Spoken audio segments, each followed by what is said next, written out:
donde el tronco cerebral atraviesa el agujero occipital y de ahí hacia abajo es médula. Esa es una respuesta, o si no, pues a nivel de la decusación de la pirámide hacia abajo ya es médula espinal. Ahí es el inicio y termina a su vez en esta punta agudizada, vean, que es el cono medular, y termina a nivel de L2, a nivel de la segunda del segmento lumbar, ¿no? Entonces ahí está el inicio en el agujero occipital y la terminación en el cono. Y vean, la cara anterior, que va a ser esta, tiene tres características. La primera, pues que esto, vean, en la línea media la presencia de un surco bien marcado, que es el surco medio anterior, ¿no es verdad? Un surco anterolateral que yo ni lo veo. ¿Dónde lo veo yo? Yo ni lo veo, aquí y acá yo no lo veo, ¿sí? No, pero donde yo veo que emergen estas fibras bien finas y delicadas, digo que es el surco anterolateral, ¿no es verdad? Yo lo voy a marcar ahí, ven. Esa sería la segunda particularidad. La tercera, la emergencia de por ahí, vean, de estas fibras bien finitas. Aquí yo les parece que las fibras gruesas, pero si yo las hago así y las vean, ahora veo que son bien finitas, y acá también bien finitas, Esas fibras son que emergen, son eferentes, motoras voluntarias, ¿no es verdad? Aquí ustedes tendrán que contestar, pues, qué tipo de fibras motoras hay ahí. Ustedes tendrán que decir que hay fibras motoras voluntarias, visceromotoras y motoras gamma. Esa va a ser la respuesta completa, ¿ya? Bien. Entonces ahí están las tres características de la cara anterior. La presencia del surco medio anterior bien marcado. La del surco anterolateral que yo no lo veo. Vean, el único surco que yo veo es el medio anterior. ¿Ya? Aquí y acá, comparen. Los dos son cara anterior. Y la emergencia de las fibras bien delicadas, porque son las fibras motoras voluntarias. Fibras motoras. Ya. Ahora, aquí y acá yo veo una diferencia, si se dan cuenta. Que aquí yo he limpiado y he sacado a la pía madre para ver el surco y he sacado el elemento vascular. Por eso yo puedo hablar aquí de un surco medio anterior. Pero acá yo veo el vaso sanguíneo todavía, vean, que veo los vasos sanguíneos. Y quiere decir que eso va a ser la línea blanca esplendor. Yo voy a ver, el único acá donde yo voy a ver los vasos sanguíneos va a ser en la cara anterior. Y en la cara posterior yo no veo vasos sanguíneos, ¿ven? ¿Se dan cuenta? Entonces ahí están, vean. No hay cómo perderse con la cara anterior. La cara posterior, y se ve mucho mejor. Yo el surco medio posterior no lo veo bien. Si hacen un poquito afuera los celulares, le agradecería. Entonces, ahí está el surco medio posterior, ¿no es verdad? Que casi ni se lo ve. Yo más bien, el que sí lo veo muy bien es el surco posterolateral, donde yo veo que entran o penetran unas fibras mucho más gruesas, vean, que son las fibras aferentes, sensitivas, fibras somestésicas, que forman el ramo dorsal del nervio raquídeo, ¿no es verdad? Entonces ahí están las tres características. Primero el surco medio posterior ni lo veo. El que sí lo veo muy bien, el que está muy marcado, es el surco posterolateral, ¿no es verdad? Y la otra característica, las fibras aferentes sensitivas son mucho más gruesas que las motoras voluntarias. Están las tres características.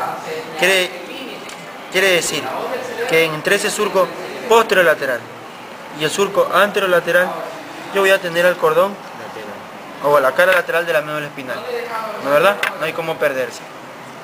Ahora, entre ese surco medio posterior y el surco, medio anterior, perdón, y el surco anterolateral, yo tengo el cordón anterior de la médula espinal, ¿no es verdad?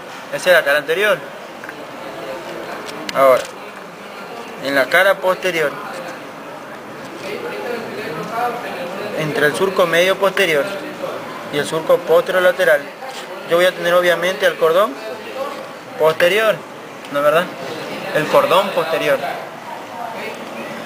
Ya, ese cordón posterior de la médula espinal tiene una característica, que a nivel de D6 hacia arriba va a haber la presencia de otro surco, que es el surco intermedio posterior, que me divide a ese segmento desde D6 hacia arriba del cordón posterior en dos fascículos. El fascículo grácil, todavía no, ¿este quieres? Cuidado, entonces, ahí tenemos el cordón posterior. Remember, porque me interrumpieron. Entonces, entre el surco medio posterior y el posterolateral, el cordón posterior de la médula espinal. que a nivel de D6 hacia arriba presenta otro surco, que es el intermedio posterior, y divide, es el que ya está marcado con celeste ahí. Si se fijan, se pueden ver una serie de líneas ahí, que en la que se me llevó él estaba mucho mejor, por gusto le dejé que se me lleve. Ya, pero ahí está, entre esos dos, en medio el surco intermedio posterior, porque este es un segmento de médula cervical que hemos sacado. Ya, el intermedio posterior que divide en fascículo grácil por dentro, ¿no es verdad? Por dentro, y fascículo cuneatus por fuera. Quiere decir que el fascículo grácil estará entre el surco medio posterior y el intermedio posterior. Y el fascículo cuneatus entre el surco intermedio posterior por dentro y el póstero lateral por fuera. Entonces, no hay como perderse con las caras, vean. Bien diferente, ¿ven? La cara posterior, fibras mucho más gruesas que llegan, se ve como entran, ¿se ve? Aferente. Se ve, no, yo no veo el surco medio posterior, más bien veo un solo cordón como un tabique. ¿Se acuerdan que en la teoría hablaban de la macroscopía de un tabique medio posterior? Que yo no veía surco. La teoría dice que veo un tabique. Vean la presencia, apariencia de un tabique. ¿Sí ven?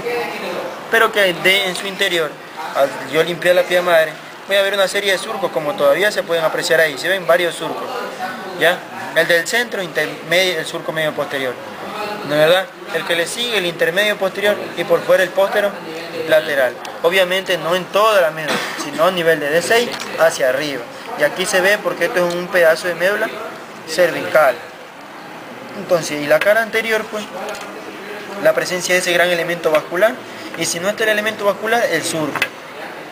El surco, no veo ningún otro surco, ¿sí ven? Pero me imagino que es, ahí yo puedo decir que es el surco anterolateral. Y yo pregunto, ¿qué emergen por ahí? Fibras eferentes, que son las motoras voluntarias, visceromotoras y motoras gamma, ¿no es verdad? Estas fibras nerviosas se van a unir para formar el ramo ventral del nervio raquídeo y las dorsales para formar el ramo dorsal del nervio raquídeo. Al unirse van a formar este elemento que yo lo puedo apreciar ahí, vean como lo marco con el alfiler, que es el nervio raquídeo. Y yo puedo preguntar por qué tipo de fibras están formadas y le tienen que nombrar todas las fibras que lo forman, que son el ramo ventral formado por fibras eferentes, motoras, visceromotoras, motoras gamma, y el ramo dorsal formado por fibras sensitivas, somestésicas, ¿no es verdad? Que llevan información tanto estereoceptiva como cono medular, ¿no es verdad? Ahí se ven que va terminando como una punta agudizada. Si yo la veo por acá, yo pienso que la va a ver mucho mejor, déjenme ver. No se ve. Pero aquí yo puedo hablar, ¿ves? Vean cómo está terminando ahí en una punta, ¿ves? ¿Sí ven? Yo puedo decir que ese es el cono medular y es la terminación de la médula espinal a nivel de L2. Pero sus fibras no terminan en el cono medular. Sus fibras siguen emergiendo para formar la cola de caballo y cauda equina, alojándose en el fondo del saco dural y avanzando hasta el nivel de C2, para luego atravesar la dura madre y dirigirse obviamente hacia los agujeros raquídeos del sacro. Entonces, nada de ciencia. Entonces ahí está el cono medular. La característica de ese cono medular es que de él se va a desprender una continuación, vean, que es esta, no hay cómo perderse, ¿ves? Tiene un color azul diferente, si ustedes lo ven así, traten de verlo como a contraluz, lo van a ver de un color azul brillante, como nacarado, muy diferente a los demás ramos, ¿no es verdad? Como más oscuro, y si ustedes lo mueven así, se lo ve como que resalta, ¿sí ven? Como que rechina los ojos, como que relampaguea. Entonces ahí está la diferencia, no hay cómo perderse. Ese es el filum terminal, que al atravesar el fondo, tiene esta característica porque se acompaña de pía madre, ¿no es verdad? Y al atravesar el fondo de saco dural a nivel de C2, se acompaña de la madre, forma el ligamento coxígeo y es el medio de fijación inferior del sistema nervioso central, que ya lo hablamos, cola de caballo o cauda equina, ¿no es verdad? Entonces, ahí hemos visto todo lo que tenemos que ver con médula espinal. Me van a contestar que eso es. ¿Qué cara primero? ¿Por qué, les pregunto? ¿Cómo perderse? Vean, si ven la fibra más gruesa, a pesar de que yo no vea ahí surco ni tabique porque está el elemento un poco dañado, yo que esta cara posterior por la fibra, ¿ven? Bien gruesa.